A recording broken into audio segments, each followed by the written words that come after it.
Bienvenidos a un nuevo episodio de Spaniard Performance y en el día de hoy vamos a estar hablando de testeo y monitoreo de datos en deportistas, así que vamos dentro con el podcast.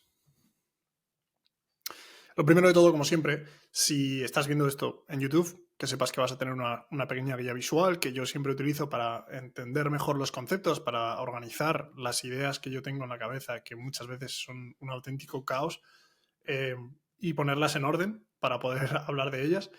Porque si no, probablemente me podría pasar hablando 2 o 3 horas de cada tema y empezar a contar historias y cosas.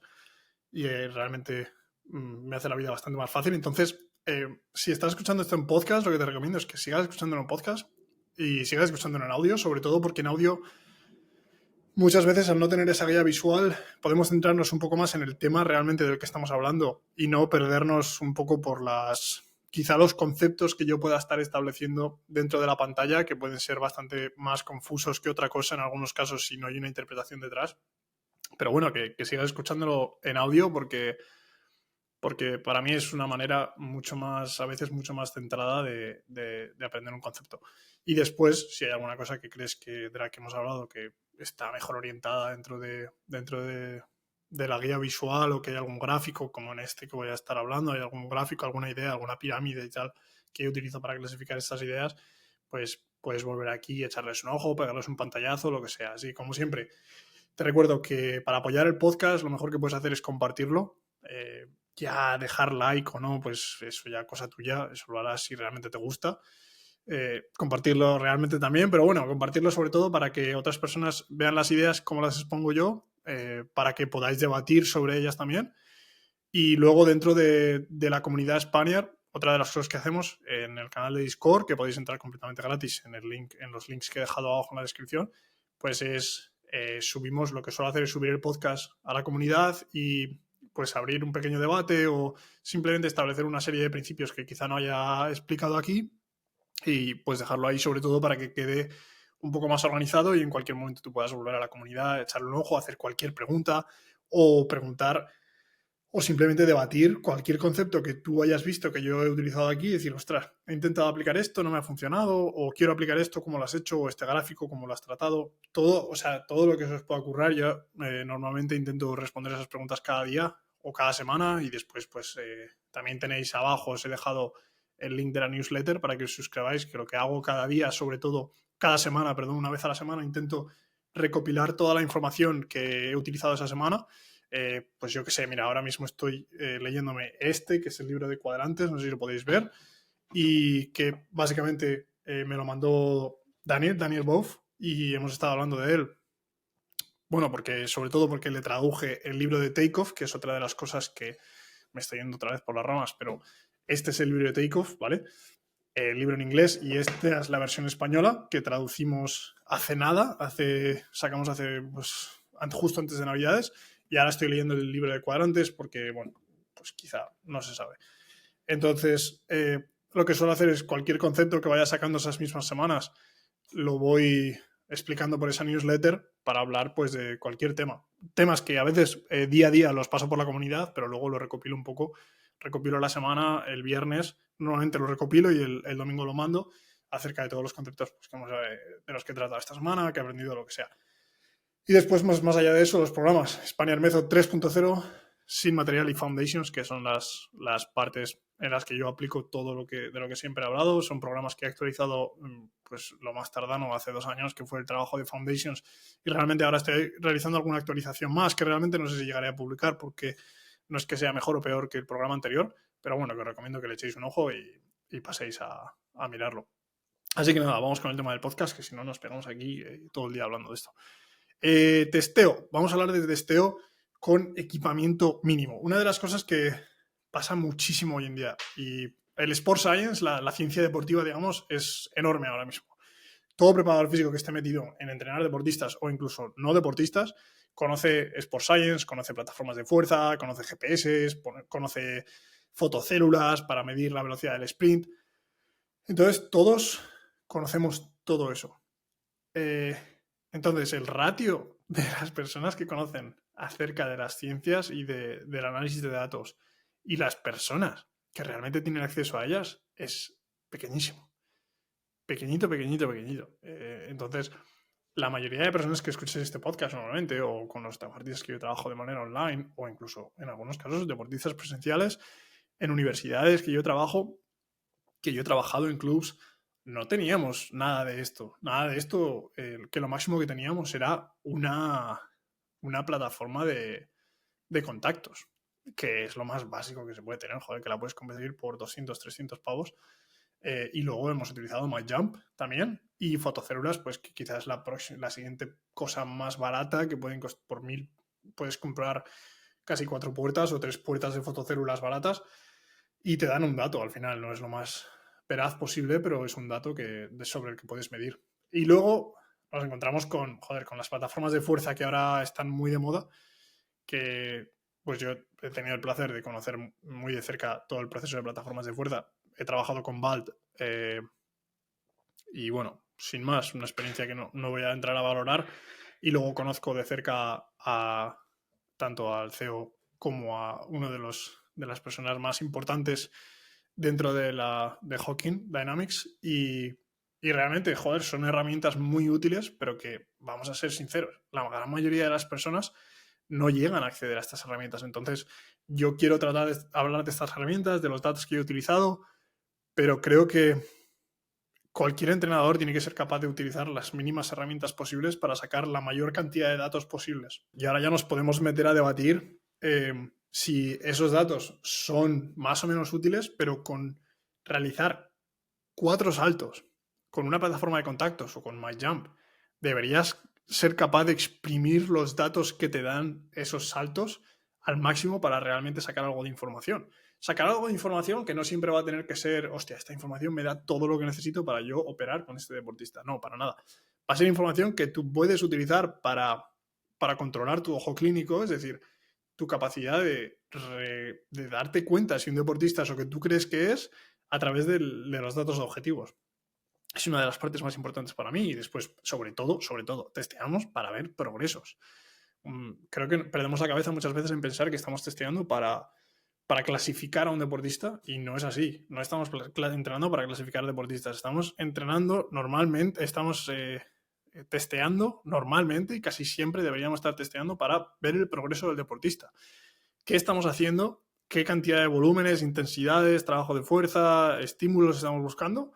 No solo eso, qué estresores podemos estar teniendo fuera, qué cantidad de volumen tiene que estar habiendo en el campo, en la pista, en el deporte que estamos realizando y después controlar todo esto y ver las adaptaciones que estamos consiguiendo y qué cambios estamos consiguiendo y qué cambios podemos hacer si está yendo muy bien la cosa, en el caso que pues probablemente siga haciendo lo que estás haciendo hasta que eso deje de ir tan bien, o si hay cambios muy bruscos, muy malos, ¿qué podemos estar haciendo para que eso por lo menos pare de pasar? Es decir, consigamos no mejorar, pero por lo menos no empeorar, o podemos incluso llegar a intentar mejorar. Entonces, antes de meternos en métricas, porque es lo que vamos a hablar directamente, voy a hablar de métricas que yo saco en muchos de los deportistas que trabajo de manera online, porque tengo que buscar una manera de valorar a esos deportistas y cuando no tengo una plataforma de fuerzas, ni ellos tienen una plataforma de contacto, MyJump siempre va a ser lo que voy a utilizar con esos deportistas. Pero antes de meternos en eso, creo que hay una parte que tenemos que aprender a diferenciar y esto es mi manera de pensar acerca del rendimiento y del testeo y de los datos que nosotros obtenemos acerca de cómo valoramos a nuestros deportistas. Entonces, si estás viendo esto en YouTube, verás que hay una pirámide aquí a la derecha, que si no estás en YouTube, pues la podrás ver después, pero vamos, te la voy a ir describiendo poco a poco. Entonces, tenemos una pirámide que está compuesta de cuatro pasos, 4 fases, 4 bloques, como queramos definirlo.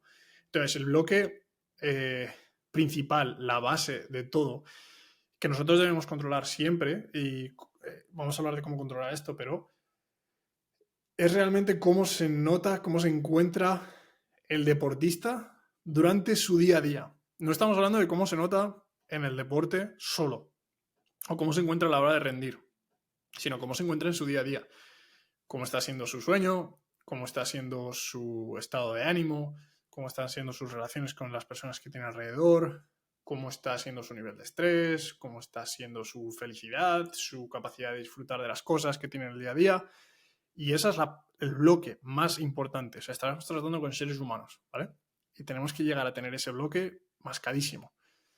mascadísimo hasta el punto de que para realmente tener esa información, que es información que no se puede conseguir de manera objetiva, podríamos hablar de los wellness test, que son la mayor chorrada del mundo, y siento ser tan drástico con los wellness test, pero cualquier profesional que haya trabajado con wellness test durante un tiempo prolongado se ha dado cuenta de que son una auténtica basura porque proponen muchísimos problemas. No me voy a meter en esos problemas ahora, incluso si queréis meteros en la comunidad, hablamos de esos problemas, puede ser una sección en la que hablamos de ello, pero no me voy a meter a hablar de los wellness test ahora. Pero esto, la mejor manera de conseguir este dato es tener una relación con tus deportistas, desde el punto de saber leer a tus deportistas, saber relacionarte con ellos, saber establecer una conversación con ellos, y llegar a un punto en el que esos deportistas saben que pueden confiar 100% en ti para contarte pues que no han dormido bien, que no se encuentran bien, que por lo que sea ese día pues no se ven con ganas de hacer ese trabajo de fuerza, y todo eso tú lo vas a ser capaz de medir, porque en muchos casos te va a llegar el típico tío que no quiere hacer absolutamente nada y tú sabes que no puedes confiar en lo que se te dice y es su propia culpa que tú no puedas establecer, digamos, ese bloque, esa fase. Y más adelante, pues aprender a cómo tienes que trabajar con esa persona para que llegue a un punto en el que tú puedas realmente entender a esa persona. Y eso me ha pasado a mí con decenas de deportistas que no quieren, que no quieren entrar al gimnasio, que no quieren hacer trabajo de fuerza, que no quieren nada que ver conmigo porque yo represento eso. Y hay que tener una serie de habilidades, de los soft skills que se llaman, para poder establecer esas relaciones y para aprender que mi trabajo no es tanto darle gimnasio ni fuerza ni nada a ese chaval, sino que mi trabajo realmente es permitir primero que ese chaval o esa chavala confíe en mí, en todo lo que yo voy a hacer, en que confíe en que yo lo que realmente quiero es que esa persona se encuentre bien y que establezca esa base. La siguiente es el rendimiento en pista. Rendimiento en pista, rendimiento en campo, rendimiento en nuestro deporte. Esa es clave. Y eso nos lo va a dar, primero podemos tener datos, si estamos hablando, por ejemplo, de atletismo, tenemos datos completamente objetivos. Está clarísimo. Los tiempos, las alturas de salto, etcétera, etcétera. Si estamos hablando de deportes colectivos en los cuales hay muchas otras variables dependientes de una habilidad o de meter puntos o de cualquier otra cosa, es decir, el rendimiento se valora de otra manera, ganar y perder se valora de otra manera que normalmente no tiene nada que ver con el rendimiento físico, pues eso lo vamos a medir a través del entrenador asistente y del propio deportista. Es decir, cómo tú te notas en la pista. Muchos deportistas te van a ir diciendo, joder, pues me noto mucho más estable, el contacto mucho mejor, el entrenador me ve mucho mejor, meto mucho más en tiros, más fluido, más reactivo, más despierto. Todo eso es información muy válida, ¿vale? Y después la información que nos da el entrenador. Oye, pues le estoy viendo mucho mejor, o le estoy viendo mucho más lento, veo que le cuesta moverse, veo que le cuesta reaccionar. Todas esas cosas son importantes y no todo eso va a ser algo que nosotros podemos solucionar, pero es algo que tenemos que tener en cuenta porque podemos llegar a hacer una asociación con los datos objetivos que luego nosotros consigamos. El tercer bloque sería las métricas absolutas. Yo las he llamado product metrics, pero realmente serían las medidas absolutas, mejor dicho, porque son medidas, o sea, 100% absolutas. Y en esto me refiero a, por ejemplo, en baloncesto, una medida muy absoluta sería pues un test de cambio de dirección, que es un test absoluto, puro y duro, que nos indica realmente la capacidad de ese deportista a grandes rasgos de parar, volver a acelerar y volver a correr a la máxima velocidad posible, puro y duro. 100% científico, no, pero nos está indicando realmente cómo ese deportista está realizando una acción y podemos valorarlo de una manera objetiva.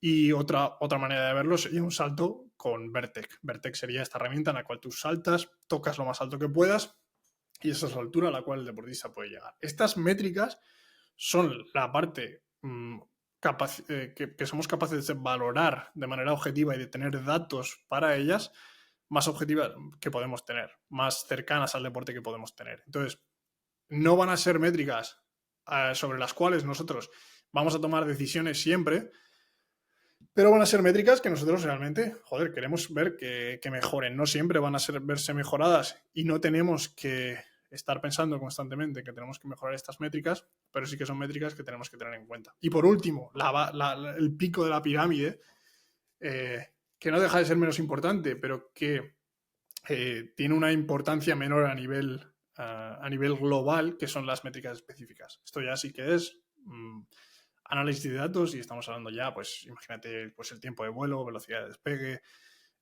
altura de salto, RSI modificado, todos estos datos que nosotros conocemos, que si somos entrenadores hemos oído hablar de ellas, hemos utilizado alguna vez.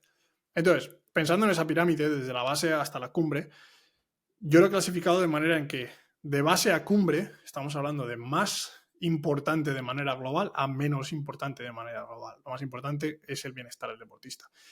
Pero si le diéramos la vuelta a esa pirámide y empezáramos de arriba abajo, teniendo en cuenta que las métricas específicas se colocan en la base y le damos completamente la vuelta, nos encontraríamos con que en ese caso sí que estamos hablando de que vamos de los datos más importantes para tomar decisiones sobre nuestro entrenamiento a los menos importantes. ¿Por qué? Porque los datos que nosotros estamos analizando en la cumbre de la pirámide son los datos directamente o más directamente relacionados con el trabajo que nosotros podemos estar haciendo. Y los datos de la base, digamos, de la mayor importancia global, son los que menor importancia tienen a nivel de las decisiones que nosotros podemos tomar, porque realmente lo que nosotros hacemos afecta muy poco a todas esas cosas. Puede llegar a afectar mucho, pero realmente, por lo general, es una parte muy pequeña de la vida del deportista y es una parte que no siempre va a tener algo que ver. Pero sí que tenemos que tenerlo en cuenta para ver si en algún momento podemos encontrar algún tipo de relación. Entonces, básicamente, es una pirámide que se puede invertir según la necesidad y la importancia del trabajo que nosotros estemos haciendo, pero primero hay que tener en cuenta la importancia global y después la toma de decisiones. Teniendo esto en cuenta, que para mí es un concepto súper importante, a la hora de hacer test con MyJump o con una plataforma de contacto, tenemos que tener en cuenta que se pueden hacer muchos tests, o sea, podríamos incluso buscar otros tests que podemos hacer, incluso hablaremos del perfil de fuerza-velocidad en un podcast diferente. Pero en este caso yo hago siempre 4-3. Empezamos por un CMJ normal, un salto con contramovimiento con ayuda de brazos, podríamos llamarlo también un test de Abalakov, un drop jump, es decir, un salto que normalmente nosotros hacemos desde un salto en el cual caemos desde 45-50 centímetros y reaccionamos con el suelo a la máxima velocidad posible, máxima reactividad posible. El objetivo es máxima reactividad, no es máxima altura. Realmente son las dos, pero primero máxima reactividad, después máxima altura. Y el último test que haríamos sería el squat jump, es decir, bajaríamos a la altura básicamente de cambio de dirección, la altura mínima de un contramovimiento, y aguantaríamos normalmente 4 segundos para permitir que se disipara esa energía elástica y saltaríamos. Con esos 4 tests, yo lo que suelo hacer es lo siguiente. Primero, obtenemos las métricas de altura de salto y obtenemos las métricas de RSI. Sé que con MyJump se puede conseguir el RSI modificado. ¿Por qué no me gusta hacerlo? Porque realmente, aunque pueda ser una herramienta más que podemos utilizar, es una herramienta, el RSI modificado es algo que se supone que se tiene que medir a través del inicio del propio movimiento en un salto con contramovimiento. Nosotros realmente podemos darnos cuenta a través de la cámara cuándo comienza el movimiento, pero antes de que eso suceda ya ha habido una serie de interacciones de fuerzas con el suelo que nosotros no detectamos a la simple vista. Eso una plataforma de fuerza sí que lo detecta. Entonces, simplemente por ser rigurosos, lo más rigurosos posibles con los tests que realizamos, yo no utilizo el RSI modificado cuando utilizo MyJump, pero utilizo el RSI, que me sigue pareciendo un test perfecto. Entonces, una vez he sacado todas estas dos métricas principales, bueno, dos no, son varias, porque tenemos 4 alturas de salto diferentes y tenemos el RSI que sacamos del drop jump. Como producto de estas métricas, de la comparativa entre diferentes alturas de salto, hay 2 cosas que me gusta utilizar a mí. La primera de ellas es la utilización, el ratio de utilización de los brazos. Es decir, no es simplemente la propia utilización de los brazos, sino el momento que nosotros creamos a través de utilizar ese swing de brazos, ese movimiento de brazos. Y la segunda parte que me gusta bastante a mí es el ratio de utilización excéntrica que estaría en esta gráfica de abajo, que también lo podéis ver si estáis viendo esto por YouTube. Estas dos, realmente el ratio de utilización de brazos no lo utilizo mucho y ahora os explicaré por qué. Otra de las cosas que podemos hacer a través de todos estos saltos es el perfil de fuerza-velocidad vertical. No voy a hablar del perfil de fuerza-velocidad vertical en este caso. Yo lo utilizo. A mí me es útil. hay mucho debate acerca del perfil de fuerza-velocidad, sobre todo últimamente, pues en la última parte del año 2023. Pero bueno, tengo un podcast en el que hablamos ligeramente de esto con Andrés Baena. Si queréis echarle un ojo, está brutal ese podcast. Luego, además, he estado hablando con él yo también para hablar un poco más de este tema, de esta controversia que ha habido con estos test y tal. Pero yo creo que esta controversia que surge más por pequeños detalles que a nivel de ciencia quizá puedan ser importantes, pero a nivel de práctica llegan a incluso no serlo. Pero bueno, os explicaré por qué en el próximo podcast. Es que, bueno, recordad que si os suscribís tanto al podcast de, pues si estáis en Spotify, iTunes y tal, o estáis en YouTube, pues os llegará. Y si no, pues seréis un poco pringados y pues no os llegará y tendréis que esperar a que alguien os lo diga y tal y cual. Pues eso, lo típico. Pero bueno, nada. No, pero realmente a mí lo que más me gusta utilizar es la comparativa entre los saltos, porque cada uno de esos saltos tiene unas características diferentes.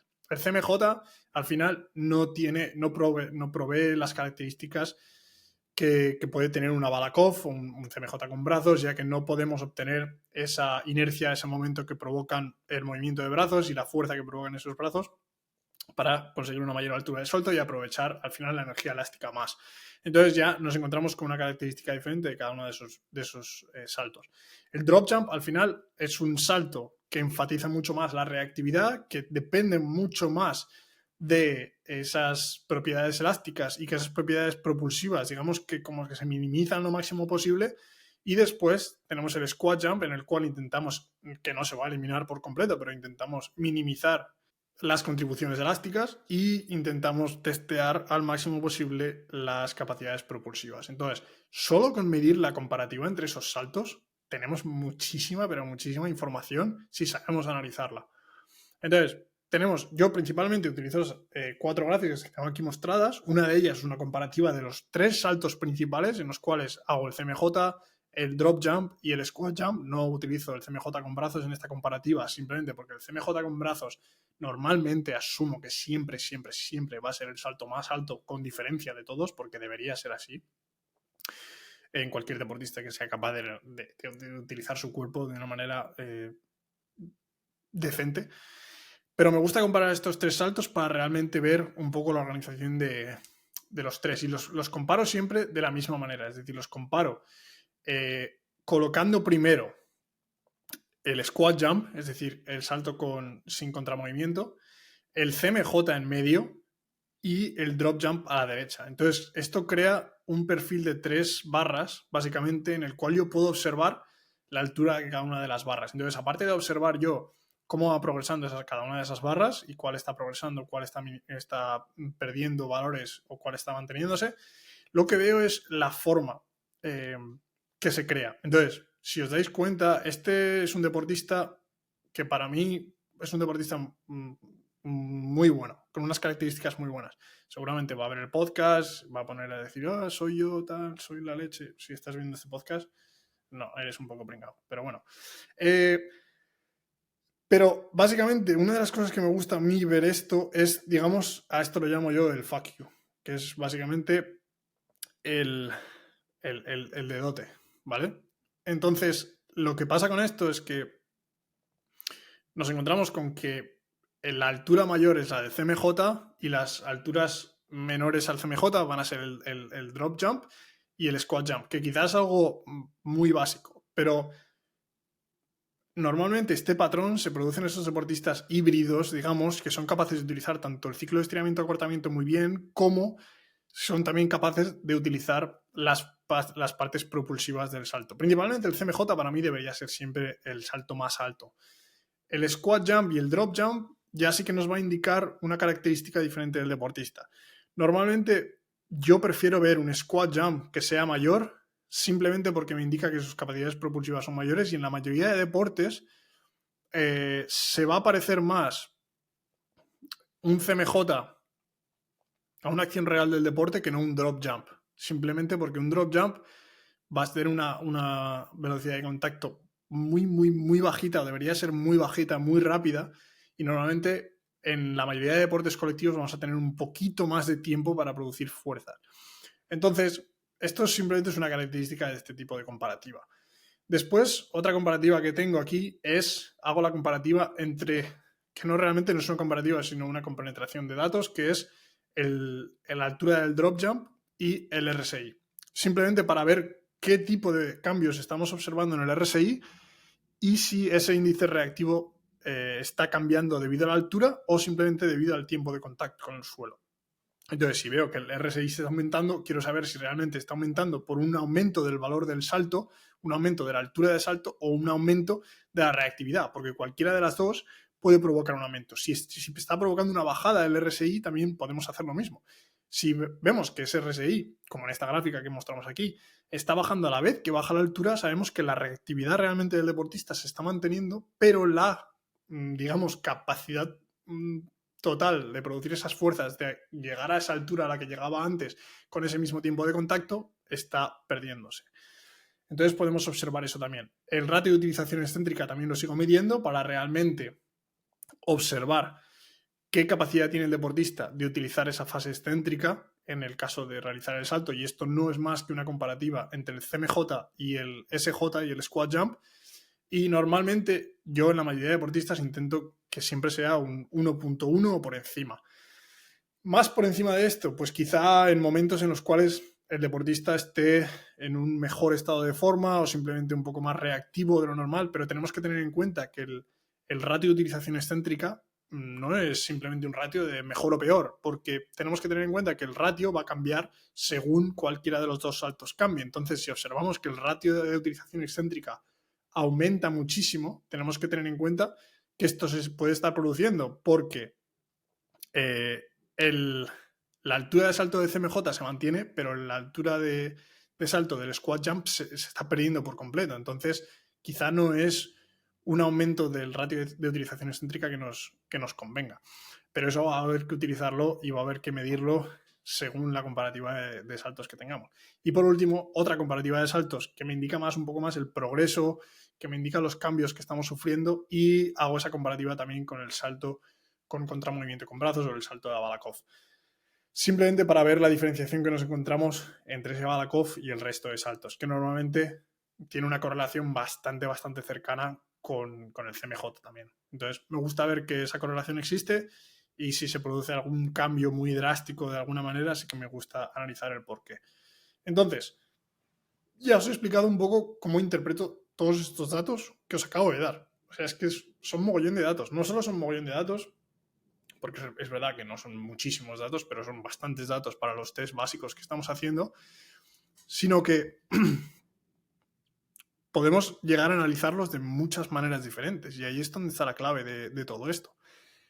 Para mí, la clave de un preparador físico a la hora de coleccionar datos no es tener los datos, sino saber cómo interpretarlos, y es que esta es la otra clave. No hay una sola manera de interpretar los datos. Saber cómo interpretarlos según la situación que se nos plantee, según el deportista que se nos plantee, según el deporte que se nos plantee. Podemos tener los mismos datos con un deportista completamente diferente y podemos hacer una interpretación completamente diferente de los datos, simplemente por el momento de la temporada en la que se encuentren, por el tipo de trabajo que hemos hecho, por la manera en la que ese deportista reacciona al estímulo que nosotros le estamos dando, por la manera en la que ese deportista reacciona al estrés que está sufriendo.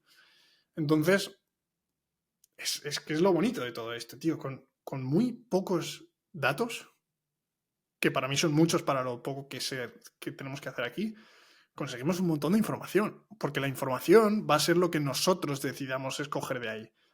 Que esté bien o mal, eso ya lo vamos a tener que determinar a través del tiempo y a través de probar y errar. Y por último, interpretando los datos para clasificar al deportista. Esto ya es una parte más compleja. Lo que me gusta a mí hacer es establecer una serie de cuadrantes, y doy crédito a Daniel Bowe porque en el libro de cuadrantes él establece estos cuadrantes para la clasificación del estrés, del trabajo que nosotros estamos haciendo con el deportista, y es una cosa brutal que se puede utilizar para el monitoreo de deportistas, súper interesante. Tengo que dar crédito también a Exceed SPF, tanto a Sean Smith como a Shane Davenport, que son dos entrenadores con los que yo estuve trabajando en Exceed, porque ellos es realmente donde saqué la idea principal de clasificación del deportista por cuadrantes, de sus características físicas por cuadrantes.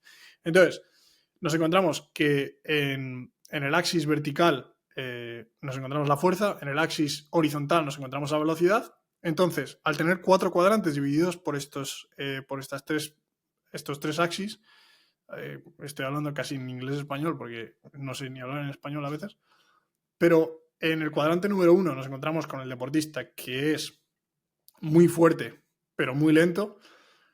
Y ahora os explica qué significa esto. En el cuadrante número 2 nos encontramos con el deportista que es muy lento y no es fuerte para nada. En el cuadrante número 4 nos encontramos con el deportista que es muy rápido, pero es muy débil. Y en el cuadrante número 3 nos encontramos con el deportista que para mí es perfecto, que es el deportista que es fuerte y el deportista que es rápido. Se puede interpretar aquí que el deportista que es rápido es fuerte, porque si eres rápido quiere decir que estás aplicando altas cantidades de fuerza a alta velocidad. Y esto es así, 100%. Esto es más alrededor de las características absolutas del deportista. Es decir, el deportista es capaz de moverse rápido, sí, es fuerte expresando fuerza a alta velocidad, pero no es fuerte expresando fuerza a baja velocidad. ¿Esto es algo que siempre nos interese? Pues no siempre va a ser algo que nos interese 100%. No es una cualidad que...